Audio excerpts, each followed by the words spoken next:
안녕하세요. 오늘은 로마서 구조가 본문은 6장 15절에서 23절까지입니다. 제목은 영생의 돌이다. 본문을 한번 읽고 갑니다. 그런즉 어찌하려 우리가 법 아래 있지 아니하고 은혜 아래 있으니 죄를 지으리요? 그럴 수 없느니라. 너희 자신을 종으로 들여 누구에게 순종하든지 그 순종함을 받는 자의 종이 되는 줄 너희가 알지 못하느냐? 혹은 죄의 종으로 사망에 이르고 혹은 순종의 종으로 의에 이르느니라. 하나님께 감사하려다. 너희가 본래 죄의 종이더니 너희에게 준 바 교훈의 본을 마음으로 순종하여 죄에서 해방되어 의에게 종이 되었느니라. 너희 육신이 연약함으로 내가 사람의 이대로 말하노니 전에 너희가 너희 지체를 부정과 불법에 들여 불법에 이르는 것 같이 이제는 너희 지체를 의에게 종으로 들여 거룩함에 이르라. 너희가 죄의 종이 되었을 때에는 의에 대해서 자유하였느니라. 너희가 그때 무슨 열매를 얻었느냐? 이제는 너희가 그 일을 부끄러워하나니 그 마지막이 사망임이니라. 그러나 이제는 너희가 죄에서 해방되고 하나님께 종이 되어 거룩함에 이른 열매를 얻었으니 마지막은 영생이라. 죄에서 쓴 사망의 하나님의 은사는 그리스도 예수 우리 주 안에 있는 영생이니라. 네, 한 절씩 살펴봅니다. 그런즉 어찌하리요? 우리가 법 아래 있지 아니하고 은혜 아래 있으니 죄를 지으려 그럴 수 없느니라. 헬로 어머는 티운 하마르 테소멘 오티 욱 에스멘 휘포 노무 알라 휘포 가린 메 게노이토. 대충 이런 구조로 되어 있죠. 이러이러하기 때문에 우리가 죄를 지을 수 있겠느냐? 앞부분이 그러면 어찌하리요?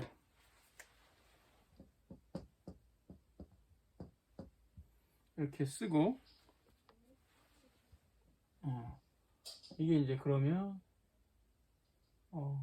이게 그러면 이게 어찌하리요? 이렇게 해석이 되고요. 그러면서 구조는 이러이러이러 하기 때문에 우리가 죄에 있을 수 있겠는가? 그 말이에요. 즉 이제 하마르 테소멘 하마르 이렇게 해죠. 하마르 테소멘 이렇게 되고 다음에 이제 여기 밑으로 쓰면 이 다음이 오티 이렇게 쓰고 우쿠 에스멘 휘포 노무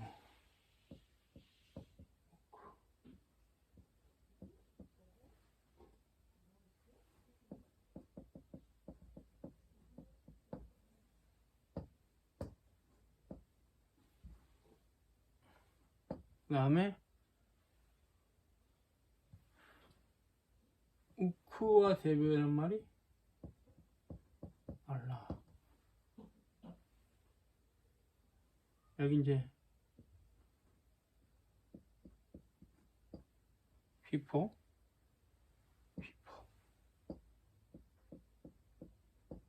가린 가차오죠. 그다음에 메 게노이토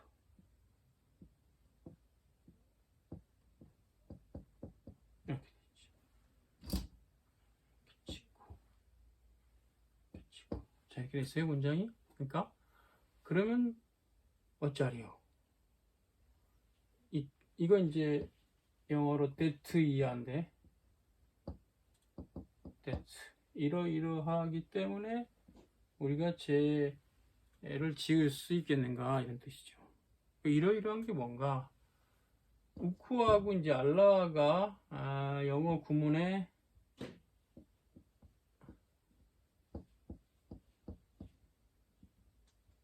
이 구문이에요. not A but B. 이거는 아니고 이거는 아니고 이거는 맞고 이런 뜻이야. 그래서 이제 이게 이제 A고 이게 B인데 S면은 이제 반복이 되기 때문에 빠져서 헬라에서 휘포노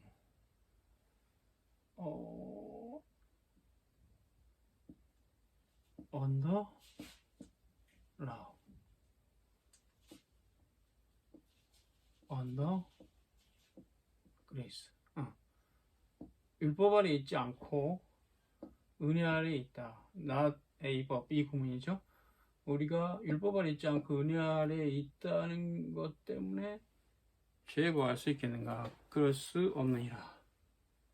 그럴 수 없느니라. 이거 그대로 그럴 수 없느니라. 네, 그런 뜻이에요.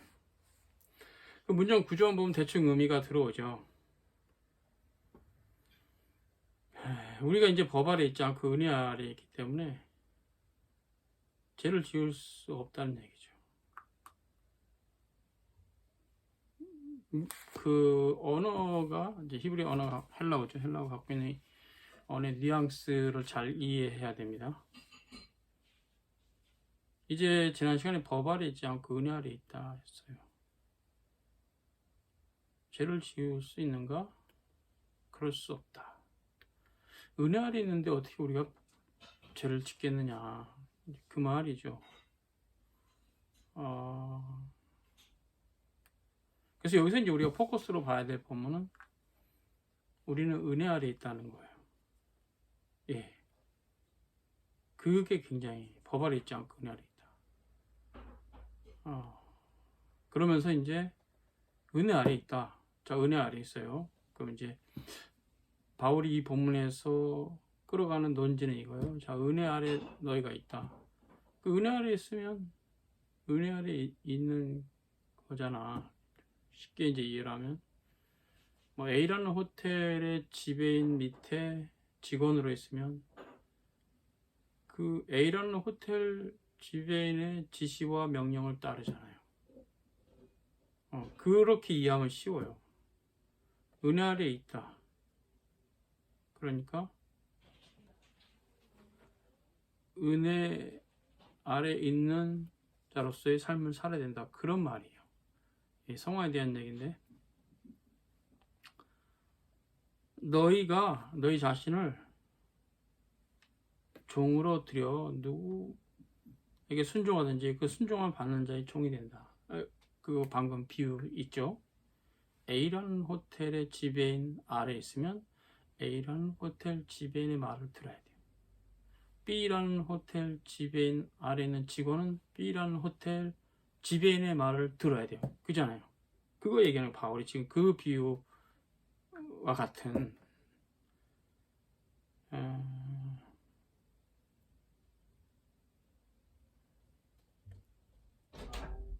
그래서 휘파코엔 헤터스 사물티에스 에이스 다나톤. 그래서 결국 그 의미는 여기 있어요. 너희 자신을 종으로 들여 누구에게 순종하니까 순종받는 자 종이 된다. 죄의 종으로 사망에 이르고 순종의 종으로 의에 이른다. 그렇죠?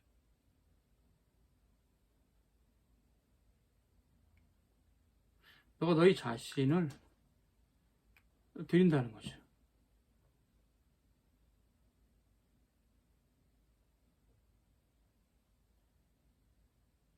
어디에 드리든지.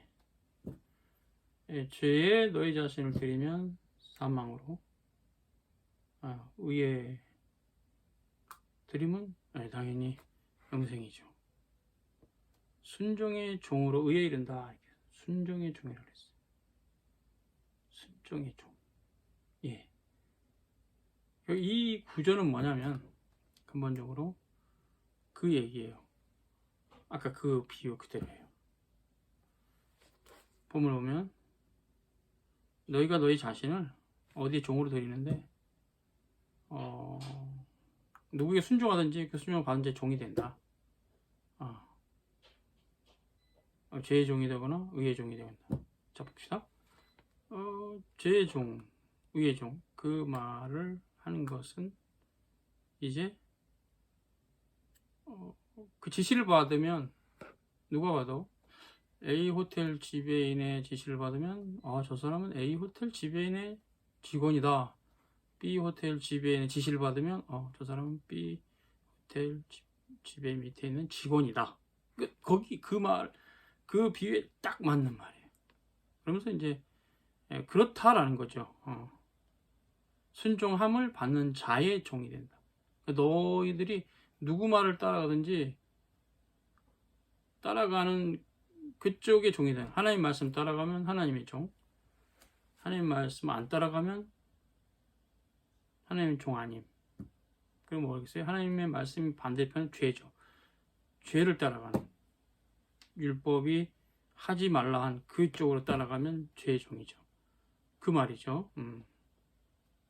그래서 이제 17절에 바울이 이렇게 말한다. 카리스토데오, 하나님께 감사한다. 내가 본래 죄의 종이었다. 그렇죠. 본래 죄의 종이었어요. 죄의 종이었죠. 그러니까 전적으로 타락한 원죄를 타고난 모든 인류는 그러니까 인생의 시작부터 죄의 종입니다. 거기서 시작하는 거예요. 그리고 이제 의의 종으로 간 것은 그리스도의 보혈의 공로를 믿음으로 증생해서 의의 종이 된 거죠. 그렇죠? 자, 너희 죄의 종이다. 너희 원래 특별히 이제 이거 누가 봐도 더더욱 이방인으로서 기독교인이 된 사람들한테 더 해당하는 말이긴 하죠. 너희가 본래 죄의 종이었다. 하나님도 모르고 예수님도 모르고 율법도 복음도 아무것도 몰라. 죄의 종이었다. 그런데 사도들이 너에게 전해준 이 교훈의 본을 마음으로 순종하여 투폰 디다케스,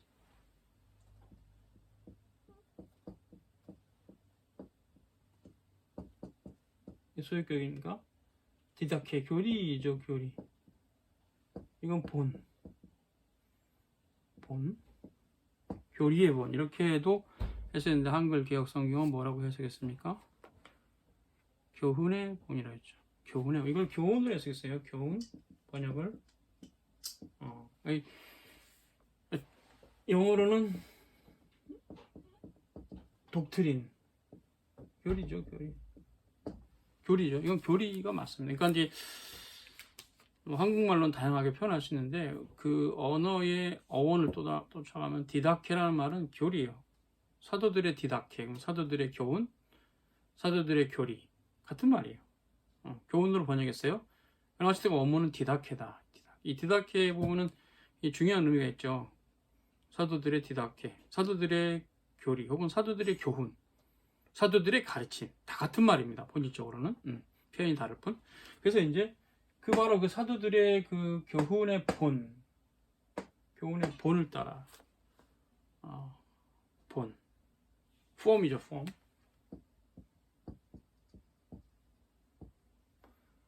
물론 교부 시대에서부터 조금씩 형성됐던 교리적인 진술이 사도 시대는 교리적인 진술이 그렇게 분명하지는 않죠. 할례 제도를 하지 마라. 이게 일종의 또 그것 폼인데요. 그런 폼이 삼일체 교리나 예수 그리스도 이성인격 교리까지는 형성이 안 된 시대였어요. 그럴지라도 이미 서도 시대부터 있었던 그 할례를 하지 마라 이런 결정들 에독센 결정했다. 결정문, 이걸 좋은 비유로 볼 수 있는 건 이제 법원의 판결이죠. 판사가 이거 센텐스를 하는데 선고를 해버리면 감옥 바로 가죠. 그런 사법부의 판결 같은 그런 의미의 이 튜폰, 사도들의 교훈의 본, 즉 모든 사도들이 함께 공통적으로 고백하고 있는 그것, 이게 바로 교훈의 본이죠. 그래서 사도들이 풍성한 가르침이, 누구는 신론을 주로 사도 요한, 누구는 구원론을 주로 사도 바울, 누구는 성화론을 주로 사도 야고보, 이렇게 우리가 사도가 핵심적으로 본이 더 중점적으로 가르치는 교리가 있을 수 있어요.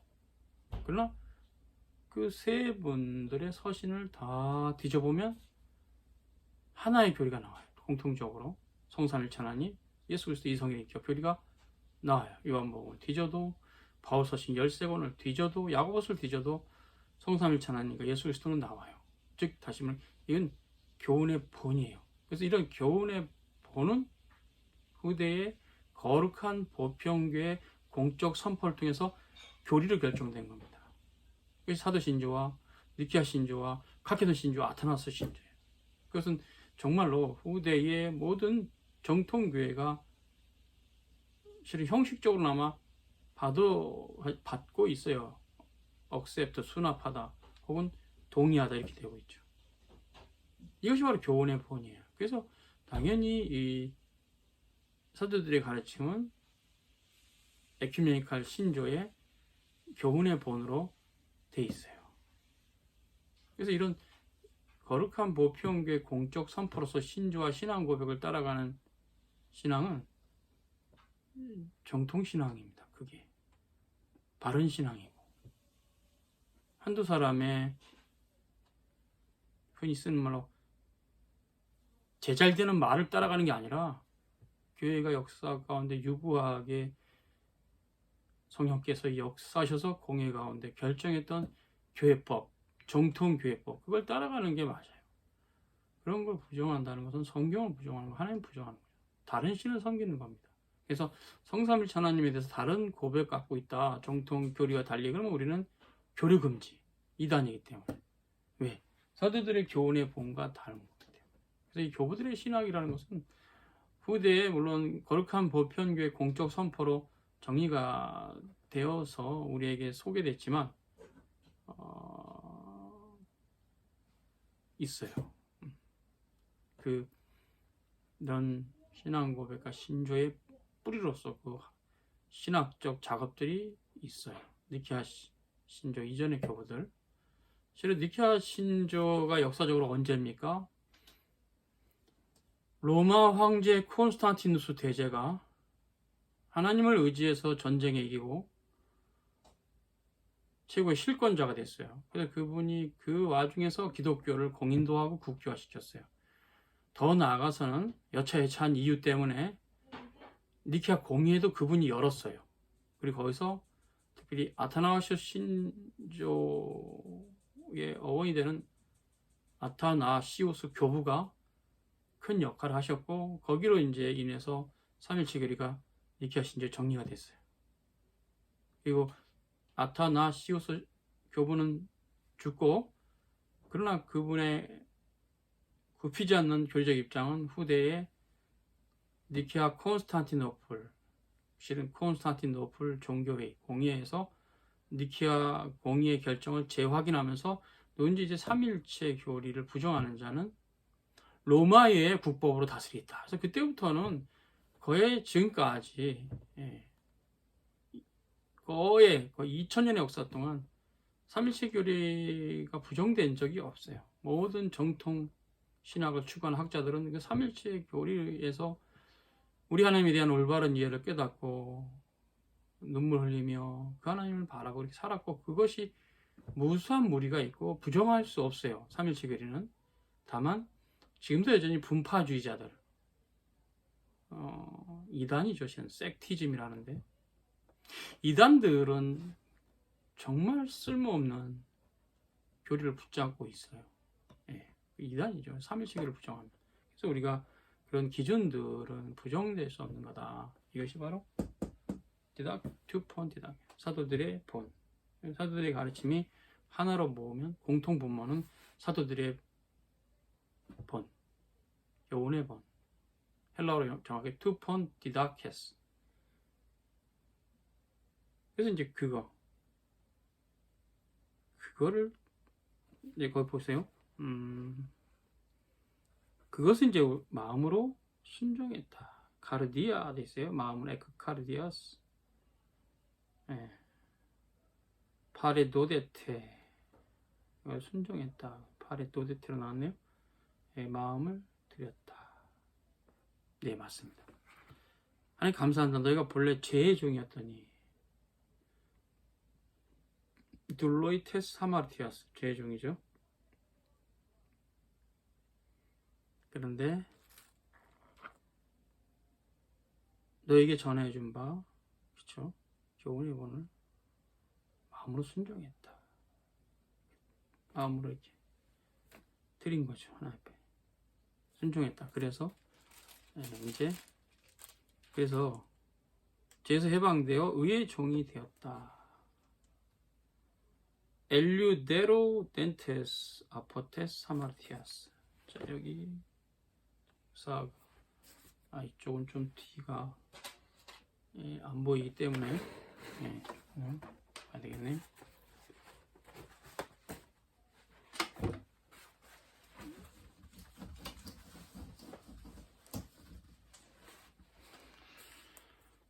엘류데로 덴테스. 이게 이제 분사인데요.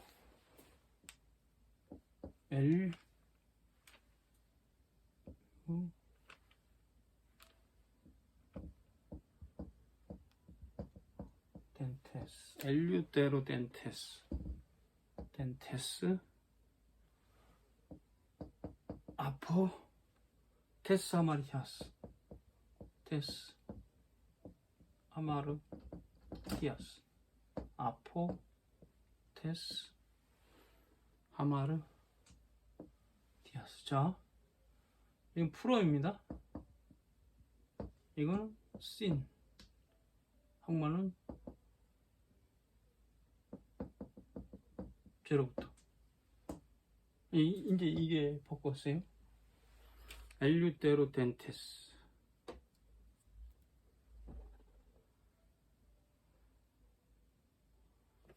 과거 분사인데 수동형이에요. 당연히 복수형이죠. 너희는 그랬으니까. 이게 뜻은 이제 자유롭게 된다. 자유롭게 된다.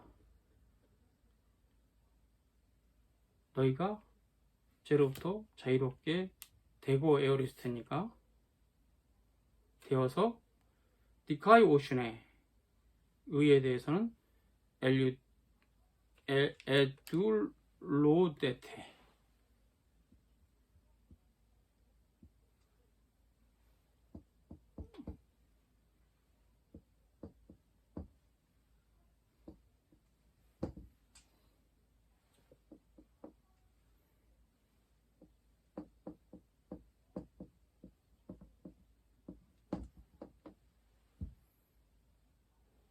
네, 이렇게 되죠.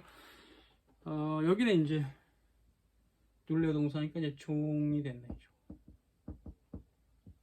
의의 종이. 그러니까 너희가 죄로부터는 자유케 되고 의인 종이 된다. 그러니까 죄에서는 풀리고 의에 대해서는 뭐 언어 그 자체로 그냥 묶인다. 죄에서 풀리고 의에 묶이고.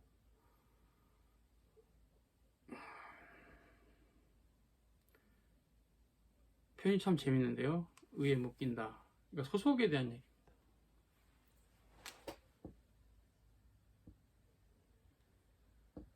이런 개념이죠. 여기 있다가 이쪽으로 간 거를 말해요. 여기 있을 땐 여기 이건 죄고 여기는 의예요.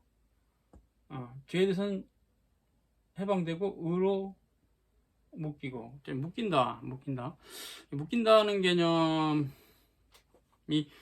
이 본문에서는 자유의 개념인데 어떤 개념이냐면 그냥 소속된다는 개념이에요. 매인다. 네거티브한 표현으로서는 묶인다, 매인다인데 포지티브한 표현으로서는 자유케 된다 혹은 소속된다. 하늘나라에 소속되는 게 좋죠. 하늘나라에 매이는 게 좋죠. 죄에 매이는 게 좋습니까? 그런 개념이겠어요. 이 매인다라고 개념을 오해하면 의의 종이 된다고? 종의 개념은 아니까 의의 종이 이게 뭐지? 하늘나라 우리를 묶거나 결박하나 그런 개념은 아니고요. 소속의 개념입니다. 그래서 죄의 종이었다가 의의 종이 됐다. 이제 소속. 뭐 축구로 예를 들면 뭐 아스날에 있다가 뭐 첼시로 갔다. 뭐 그런 개념으로 예를 들면 그런 것처럼 소속이 바뀐 거예요.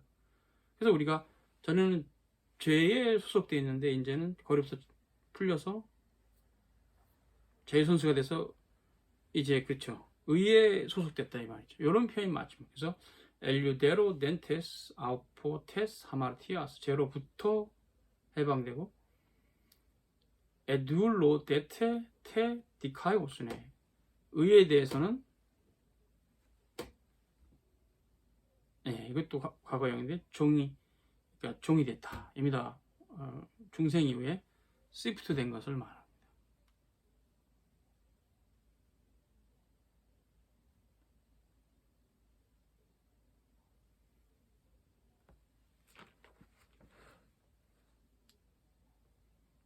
그래서 이 개념은 일단 칭이에요. 이 개념은 칭인데 이신이 있겠죠. 이신치 믿음으로 의롭게 된. 늘 정통신학에서 칭의의 개념은 단회적이에요. 단회적, 즉 순간 일어나요.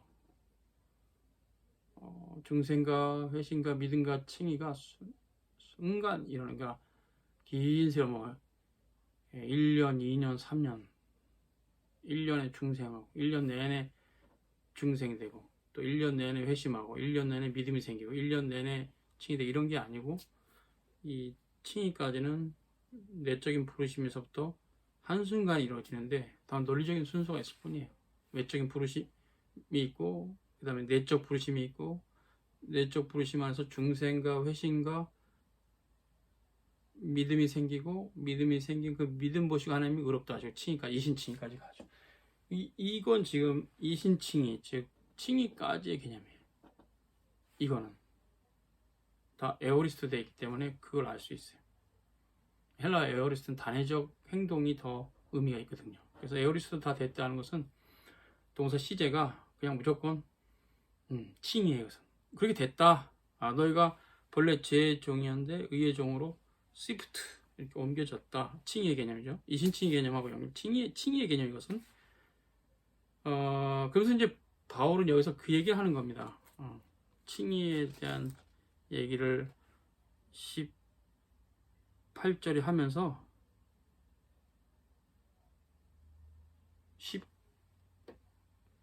19절에 그쵸? 너희 육신이 연약함으로 내가 사람의 애대로 말하니 전에 너희가 너희 지체를 부정과 불법을 일으킨 같이 이제는 너희 지체를 의의 종으로 들여 거룩함에 이르라. 거룩함에 이르라.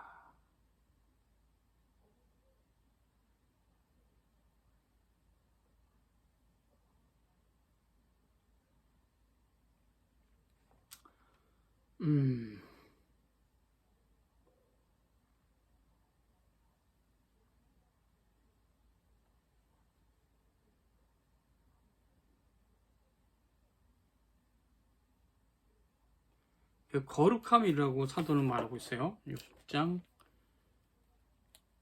이 거룩함의 6장 20절 전에 19절에 이 거룩함에 이르는 게 되게 중요합니다. 하기아스몬인데요. 의의 종로에서 거룩함에 이르라. 의의 종로에서 거룩함에 이르게 되게 중요한 개념입니다.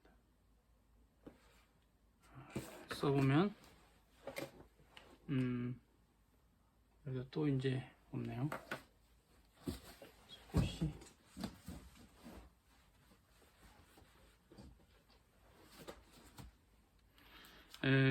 마지막 부분만 씁니다. 마지막 부분 9절에 둘라 테 디카이오 슈네 에이스 하기 아스몬 둘라 테 디카이오 슈네 에이스 하기 아스몬 이렇게 되는데 자 여기는 의에 한국말로 그대로 번역 의의 종로타라 거룩함에 이르라. 이거 의의 종로에서 거룩함에 이르라는 뜻인데 이거는 성화예요. 성화.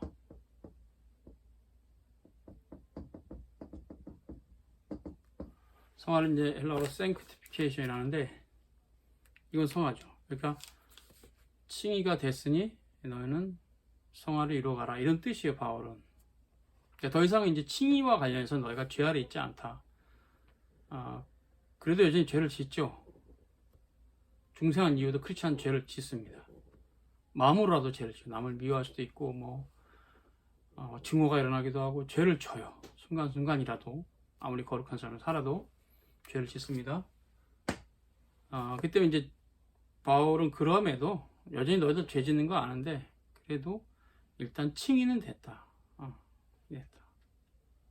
완전히 거룩하게 되지 못한 상태일 뿐 칭이 됐다. 그 칭 아까 앞에 죄로부터 자유하고 의의 종이었는데 이건 이제 칭이에요. 칭이. 그리고 이제 영화가 있죠. 영화. 이거는 지금 성화예요. 이게 뭐냐면 이거는 의의 종로를 해서 거룩함에 이르라. 거룩함에 이르라. 자, 거룩함에 이르라고 명령했어요. 지금 거룩한 사람한테 바울이 거룩함에 이르라. 이미 거룩한데 아니죠. 집에를 이미 다 가 있는데 엄마가 집에 빨리 가. 집 안에 있는 애한테 야 빨리 집에 가 이놈아 하지 않죠. 분명히 아직 집에 못 들어가 있기 때문에 철수야 늦기 전에 빨리 집에 가. 집에 아직 못 간 거예요. 걔는. 그와 똑같아. 거룩함에 이르라 하는 것은 이 명령 자체가 모든 신자들이 아직은 하나님 오시기에 합당한 율법의 요구죠. 율법의 완전한 요구입니다. 이르는 상태에 있는 건 아니에요. 성화를 말하고. 그래서 지금 이 본문은 성화입니다.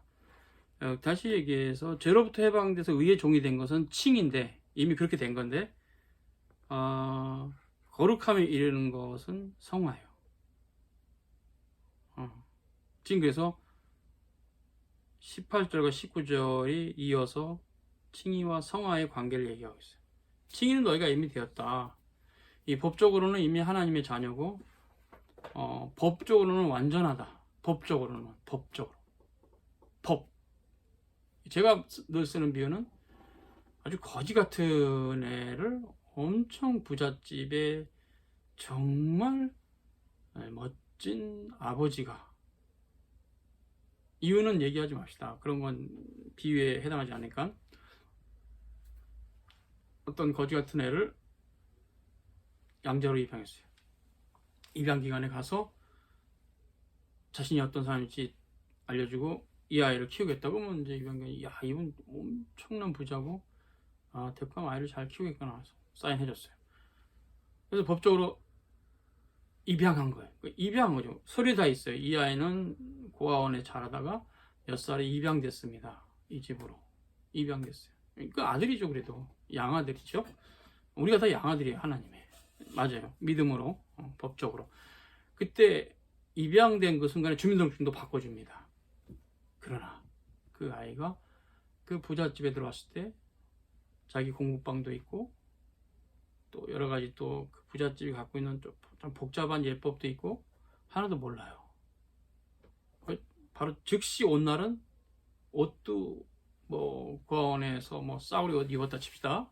그러면 옷도 뭐 비싼 옷도 아니고 잘 빨아주지도 않아서 꼬지꼬지 할 수도 있고 여러 가지로 전혀 이 아이는 야, 이 부잣집의 도련님이 맞아? 할 정도로 상당히 형편없어요, 상태가. 그러나 주민등록증 뜯어봤더니 이 부잣집 아저씨가 이 아이를 양자로 입양을 하셨구나. 그 상태. 이게 바로 칭이 된 상태예요. 그러면 그 아이는 이제 아버지의 아들이 합당하게 당연히 이제 옷을 벗고 샤워도 하고 깨끗하게 하고 그 부잣집 사람들이 입는 걸맞는 옷도 입고 음식도 먹겠죠. 그 음식을 먹는 예법도 배우겠죠. 그게 성화예요. 그거는 입양된 순간에는 절대 이루어지지 않아요. 일정한 시간이 지나야 이제 그런 스타일이 몸에 배죠. 성화는 그래서 시간이 필요하죠. 실은 일평생 성화됩니다. 성화가 하루아침에 되는 게 아니에요. 그래서 칭의와 성화를 헷갈리는 사람들이 칭의를 헷갈리면 나는 완전히 성화됐다. 난 죄 안 지어. 라고 이렇게 좀 이상한 생각하고요. 어떤 사람은 이제 칭의를 헷갈린 사람은 계속 성화가 되어 가지만 칭의는 안 됐다고 생각하는 어리석은 주장도 있어요.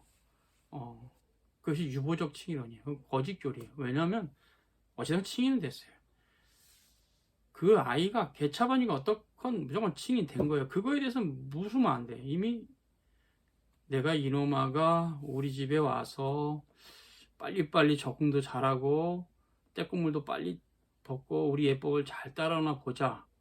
그 상태를 보고 내가 주민등록증을 바꿔주지. 그거는 입양이 아니에요. 누구든지 입양은 일단 입양하겠다는 사인하고 주민등록증 먼저 바꿔요. 유보적 칭의로는 그런 의미인 거예요. 뭐냐면 너 상태를 보고 내가 입양을 해주겠다. 거짓 교리입니다.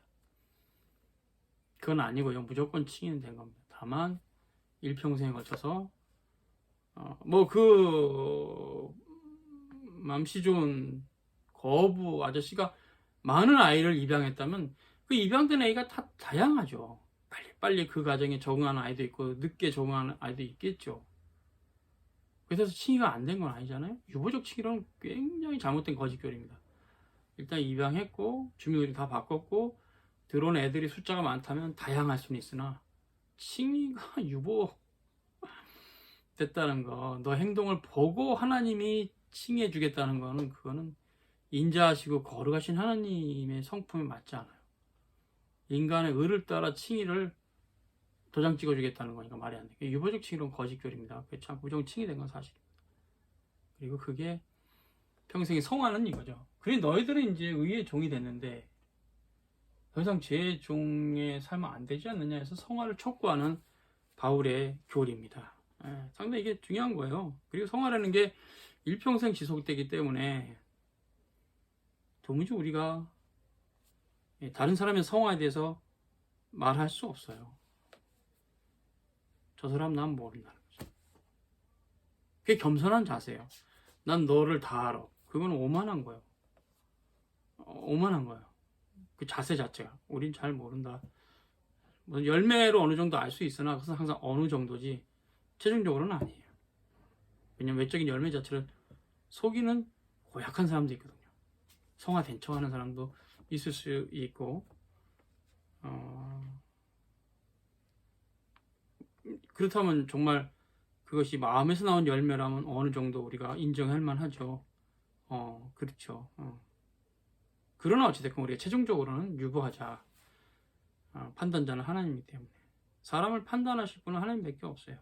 우리는 어느 정도 추정하고 추측은 해도 판단하시는 자들은 아닙니다. 어느 정도. 그래서 각 사람이 자기의 성화는 자기가 돌아보되 칭의도 마찬가지지만 타인의 뭐 칭의나 성화를 헤아려갖고 너는 칭의 됐고 너는 안 되는 거 안 됐어. 그런 식으로 얘기한다는 건 좀 곤란하죠. 추정하거나 추측하거나 그런 거는 뭐 사람이 어느 정도 합리적 의심할 수 있으니까. 그렇지만 본인이 판단자인 것처럼 너 그거 못 받았어. 그런 식으로 얘기를 할 수 있는 사람이 이 세상에 없어요. 하나님 한 분에는. 그래서 우리가 성화는 참 다채롭다. 사람마다 다르고 형태가 다채롭다. 그래서 함부로 야 이거 한국의 교인들이 개차반이니까 유부적 칭의론을 만들어서 칭의 받고 싶으면 열심히 살아라고 가르치자 했다면 그거는 잘못된 교리예요. 그런 건 없어요. 칭의는 행거고 다양한 형태로 성화가 되는데 아무도 모른다. 하나님만 아시고 본인만 알지. 그러니까 이제 바울은 그렇게 말한 거예요. 너희는 이제 칭이 됐으니까 성화 이루라 이 말이에요. 거룩함 이루란 말. 그리고 이제 그 부연 설명하고 있는 겁니다. 너희가 제 종이 되었을 때는 의에 대해서 자유했다. 아까 이 개념이죠. 아까 이 개념. 이 개념이죠. 여기를 넘어오기 전에는 얘가 의이고 이게 죄인데 여기서 자유한 상태죠. 이쪽으로 오면 죄에 대해 자유. 이건 시프트, 옮김의 개념을 지금 설명하는 거예요. 이건 소속의 개념이에요. 죄에 속했냐, 의에 속했냐. 우리는 의에 속했죠. 성화는 이제 당연히 이루어야 될 과제로 남아 있어서 계속 성화를 추구해야 되겠지만, 누가 성화가 더 됐네 이런 것들은 다 의미가 없어요. 각자 하나 앞에서 본인이 정하고 그 길 나아가야 되겠죠. 본인 책임이에요. 그리고 성화가 안 되는 것은 하나 앞에 회개해야 될 문제죠. 이렇게 내가 주여, 내가 이렇게 성화가 안 됩니까 하고 본인이 해결해야 될 문제지, 남의 성화에 대해서 판단하고 있을 그런 잡스러운 시간이 있을까요? 본인도 성화가 안 되고 있으면서 남을 판단할 자격이 우리는 없습니다. 보세요. 이제는, 그때는 너희가 죄의 종이었기 때문에 의에 대해서 자유했다. 그때 그 열매가 뭐냐? 그렇죠? 그 열매가 뭘까요? 그때 이제 그 열매는 실은 십계명을 안 지킴. 사람마다 또 편차는 또 다양합니다. 어떤 한 사람 샘플로 잡읍시다. 예수 믿기 전에 십계명 안 지켰죠. 예외 없이 모든 사람이 십계명에 어디를 안 지켰을까요? 1계명에서 4계명을 안 지킵니다. 아무리 예수 믿기 전에 고결한 인품을 가지고 많은 사람이 추앙받고 살았다 해도 그 사람은 십계명의 첫 번째 돌파는 안 지킨 사람입니다. 안식일을 기억하여 거룩히 지키라. 그 계명을 지킨 불신자가 어디 있어요? 아무리 깨끗하게 살아도 가난한 자에게 구제도 하고 참 사람이 착해, 태어나면서 천성이 라고 해서 예수님의 이름 없이 구원을 받을 수 있느냐? 없습니다. 인간의 착함은 하나님 보시기에는 그냥 쓰레기예요. 하나님 보시기에는 쓰레기예요. 그 착함도. 왜? 첫 번째 돌파는 안 지켰잖아요. 두 번째 돌파는 뭐 부모도 공경했고 살인도 안 했고 정말로 뭐 그때서 마음에 사람 미워한 적이 없지는 않겠지만, 그래도 누구보다 선하게 사는 사람 본받을 만하고 참 존경할 만합니다. 그러나 그런 자도 십계명의 첫 번째 돌파는 어기게 돼 있어요. 안식일을 기억하여 거룩히 지켰을까요? 아니죠. 그래서 안식일을 기억하여 거룩히 지킨 이 놀라운 교리는 십계명의 첫 번째 돌파는 되게 중요한 실천사항인데, 이거 지키는 불신자는 없잖아요. 그러니까 다 죄인입니다. 모든 인생은 그리스도에게 돌아오기 전에는 다 죄인입니다. 그래서 없어요. 아무도 없어요.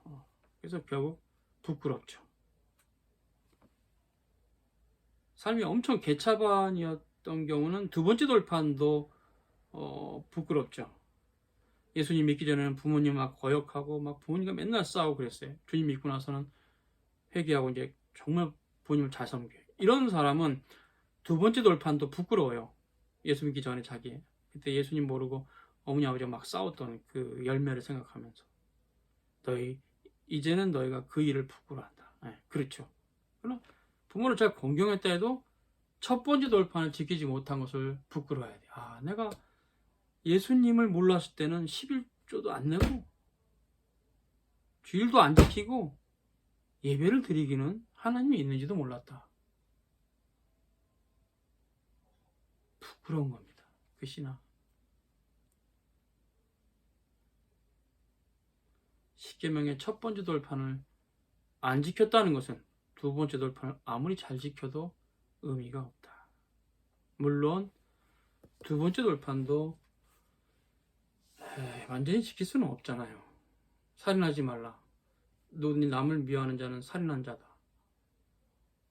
그러면 이 세상의 모든 인간이 아무리 착하게 살아도 평생에 큰 소리 한 번 안 내고 남하고 언성 높여 싸우지 않은 적이 없다면, 혹은 마음으로라도 죄를 지었을 거예요.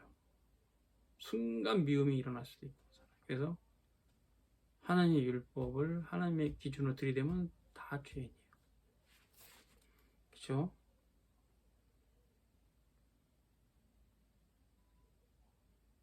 그래서 결국 십계명을 안 지키면 그 마지막은 사망이에요.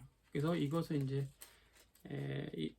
인류의 역사의 마지막에 주님께서 심판의 주님으로 오실 때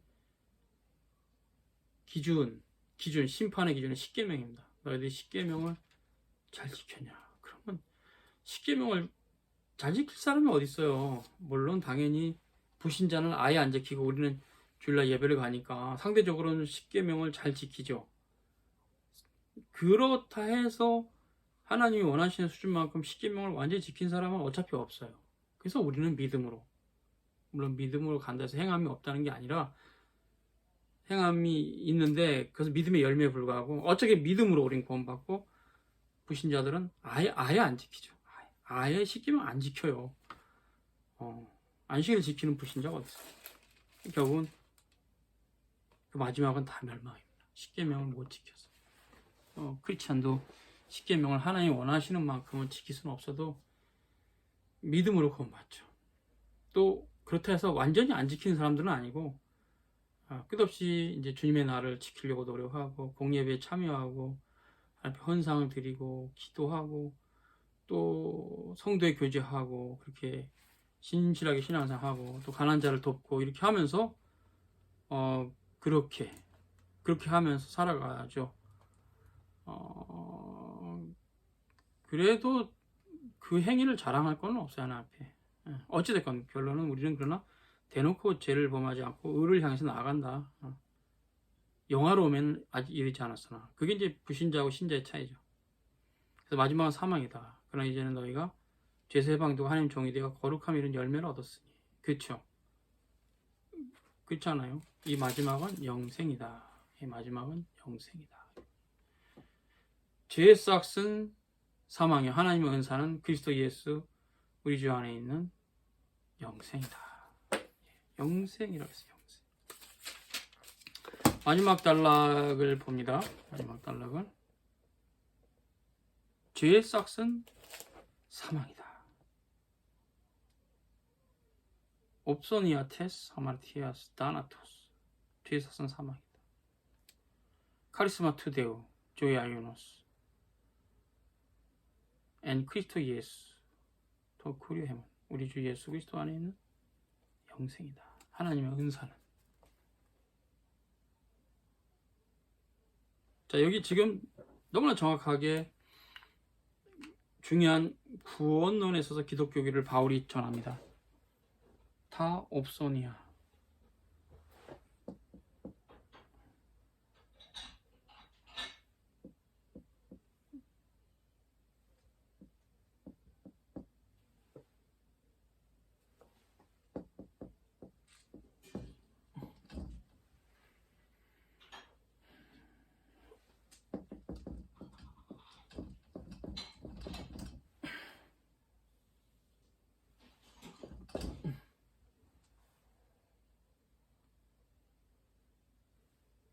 투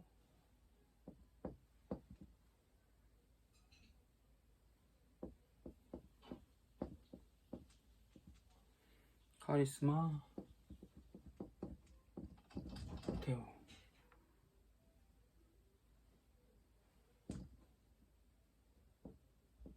주의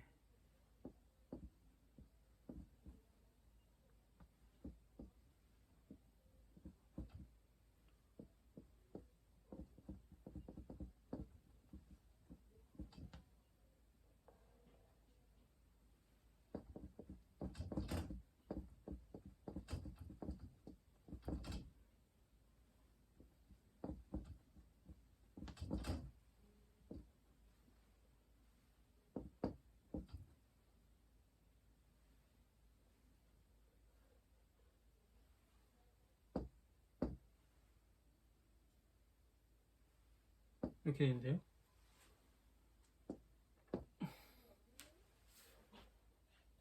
타나토스 아마르티아스. 자, 죽음, 이건 사망, 죄, 싹, 죄의 싹, 죄의 싹은 사망이다. 하나님의 은사, 카리스마, 은사는 우리 주 그리스도 예수 안에 영생입니다. 영생. 영생이에요. 자, 보이죠? 이 대조가 즉 죄의 싹은 사망이에요. 죄의 싹. 그러니까 인간이 죄를 지면 사망으로 가요. 영원한 죽음입니다. 하나님의 은혜는 뭐냐? 우리 주 예수 그리스도 안에서 영생이다. 거기 지금 우리 주 예수 그리스도 안에서 이게 되게 핵심이에요. 우리 행위는 아니에요. 물론 이제 이거 오해한 사람 자꾸 반역폭죄로 가기 때문에 제가 오해를 하지를 않길 바라는데 우리의 행위는 아니라는 얘기예요. 우리의 행위로 구원받지 않아요. 믿음으로 구원받는 건 변함없는 진리예요. 다만 그 믿음이 어떤 믿음이냐 하실 때 반율법주의적인 믿음은 아니에요. 되게 잘못 가면 위험한데 행위를 포기되고 안 해도 된다는 건 아니고요. 해야 되죠. 근데 이제 그게 내가 행위로 구원받는 건 아니야. 주님의 은혜로 구원받지. 그래서 죄의 싹은 사망이에요. 즉 인간이 행한 모든 죄는 무조건 사망으로 가요. 크리스찬이라 해도 우리의 행위로 구원받는 건 아니에요. 크리스찬이라 해도. 중생하고 나서 정말 누구보다 선하게 살았다 해도 행위로 구원받는 건 아니에요. 믿음으로 구원받지. 예. 예. 자랑하지 못하게 하고죠. 나 예수 믿고 멋진 사람 됐어. 나의 행위가 자랑할 만해. 그래서 그 행위로 나는 하나라가 그렇게 말할 수는 없다는 얘기예요. 그럴지라도.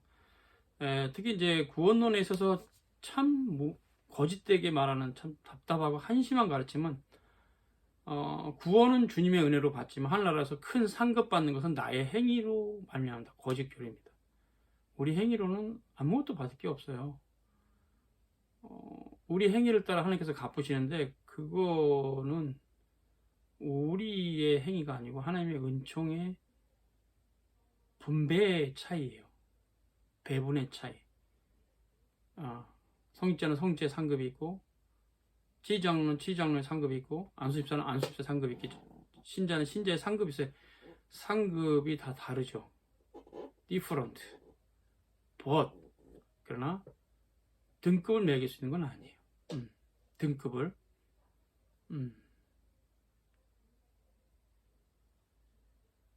사람이 세상에서도 직분을 맡을 때 뭐 장관도 하고 차관도 하고 대통령도 하겠죠. 그러나 사람의 가치는 그 직분에 있는 건 아니잖아요.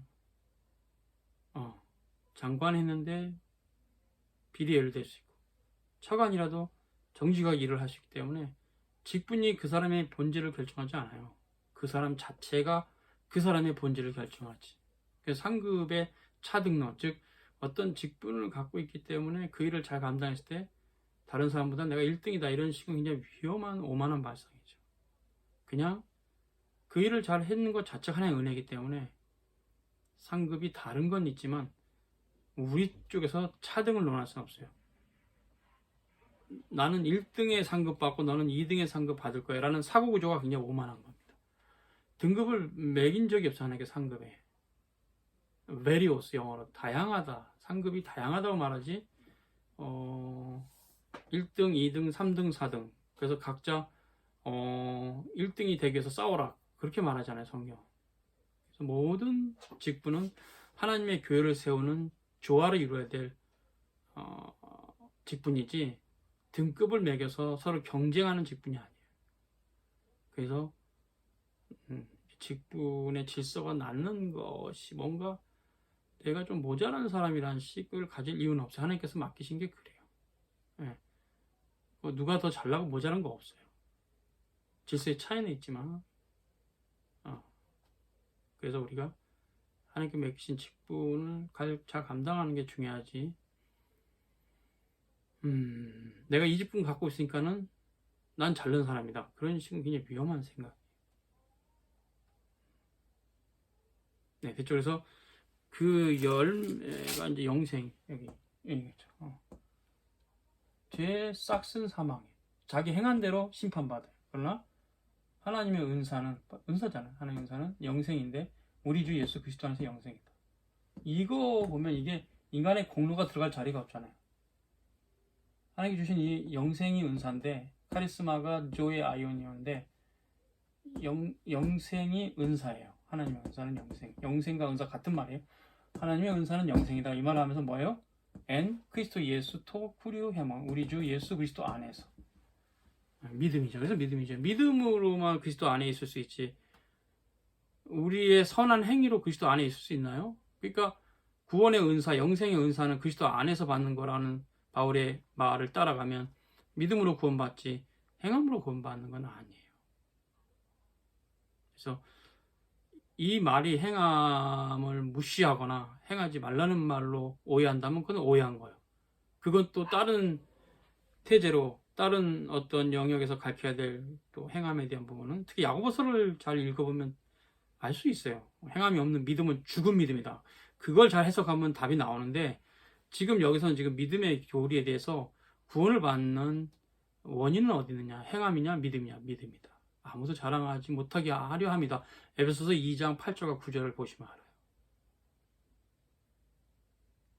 그래서 이제 죄 삭은 사망의 하나의 연사는 그리스도에서 주하는 영생이다. 이 두 가지 대조되는 걸 통해서 멸망은 인간이 행함으로 가고 구원은 하나님의 은혜로 받는다. 실제 인간이 행한 것은 다 죄 뺏기는 없어요. 인간은 전적으로 타락해서 죄 뺏기는 없어요. 죄 뺏기는. 그때 선한 게 있잖아요. 선한 것은 하나님께서 은총을 주신 거예요. 은총을. 일반 은총이건 특별 은총이건 은총을 주신 거예요. 그래서 실은 제대로 간파하는 사람은 감사하죠. 감사하죠. 그래서 참 신자가 된다는 것은 너무 감사한 게 이게 하나님의 은혜구나. 막 열심히 막 건강한 몸 때문에 금메달을 땄어. 그러면 이 건강한 몸은 주님이 주셨구나. 이게 신자의 자세죠. 감사합니다, 주님. 주님이 다 하신 겁니다. 불신자는 내가 노력 열심히 해서 금메달 땄어. 나는 잘났다. 이러겠죠. 그래서 신자, 불신자는 자신이 받은 그 상급에 대한 태도가 달라요. 올림픽에서 금메달 따도 신자는 모든 영광 하나님께, 불신자는 자기가 영광을 다 가져가죠. 거기서 이제 생명과 사망, 영생과 버려짐이 결정이 되는 거예요. 참된 신앙은 그래서 하나님의 은사를 알아가는 거야. 이게 다 하나님의 은혜구나. 내가 선하게 살았다고 해도 자랑할 게 없는 거구나. 그것이 주님이 주신 은사죠. 맞아요. 건강하게 나를 보호해주셨기 때문에 여기까지 온 것도 있으니까 그게 너무 감사한 거죠.